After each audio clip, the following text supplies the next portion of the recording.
sa first check-up mo, akala mo simpleng check-up lang. Pero that moment, paghiga mo sa ultrasound table, maririnig mo na pala yung heartbeat ni baby mo. Alam mo yung moment na hihiga ka lang sa ultrasound bed, kinakabahan ka, hindi mo alam kung anong makikita or may makikita ba, tapos biglang sasabihin sa'yo ng doktor na, ay, may heartbeat na si baby. Grabe, as a mom, naalala ko lang. Hindi mo ma-explain, parang sabay-sabay yung feeling ng excitement, kaba, tapos relief na buntis ka nga. So, ito na. Kailan nga ba pwedeng marinig ang first heartbeat ni baby? Usually, naririnig ito at 6 to 8 weeks of pregnancy. Pwede na itong marinig sa pamamagitan ng ultrasound. True transvaginal ultrasound, to be specific. Hindi lahat ng maagang ultrasound ay makikita agad ang heartbeat ni baby. Depende ito. Siyempre, depende ito kung gaano ka kaaga nagpa-check up. Usually kasi minsan kapag dumadating ka, nabubuo pa lang ultimo si baby kaya wala pang heartbeat. So, minsan pinapabalik ka after a week. Siyempre, depende rin sa posisyon ni baby. At depende rin sa accuracy ng due date mo or sa LMP mo or yung last menstrual period na usually tinatanong during check-up. So, ito na, may heartbeat na si baby. Ano naman yung normal heartbeat ng isang fetus? So, it ranges from 110 to 160 beats per minute. So, ito real experience ng mga mommies. May mga mommies na sa unang ultrasound pa lang nila, hindi pa talaga nadedetect yung heartbeat ni baby. Katulad nga ng sabi ko kanina, posibleng napaaga ka or maaga pa ang iyong ultrasound to the point na hindi pa ma-detect or wala pa talagang formation of heart. Kaya wala pang heartbeat.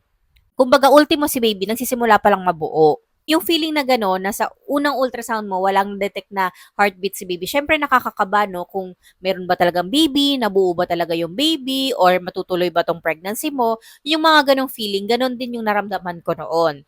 Pero after 1 or 2 weeks, ayan, meron na yan. May heartbeat na yan. Nabuo na yung puso, kaya tutunog na yan sa susunod na ultrasound mo. Kaya kung sa first scan mo wala pa, okay lang yan. Huwag ka masyadong mag-worry. Balik ka na lang after a week. O kung kailan yung susunod na visit mo for another ultrasound.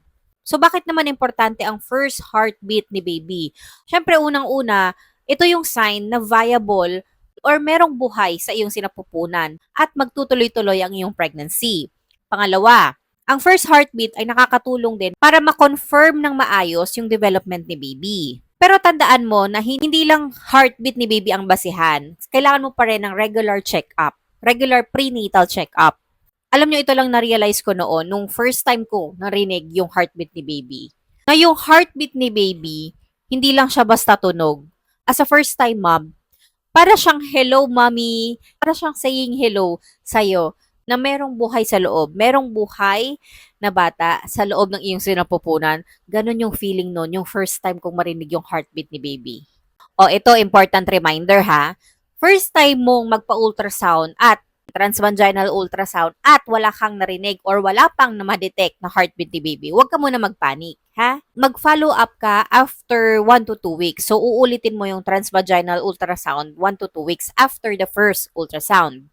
Yan, for sure, madedetect na yon. Siyempre, makinig ka sa advice ng doktor. Yan, bibigyan ka na niya ng mga gamot. So, i-take mo yan, yung mga vitamins na yan, or kung ano man na ibibigay pa sa'yo. And be sure na bumalik sa follow-up check-up. Alam nyo, naalala ko lang na very excited ako tuwing magpapa-ultrasound ako doon sa first check-up ko to know kung buntis ba ako or may nabuo ba. And sobra excited ako na sana may heartbeat, sana meron ng heartbeat.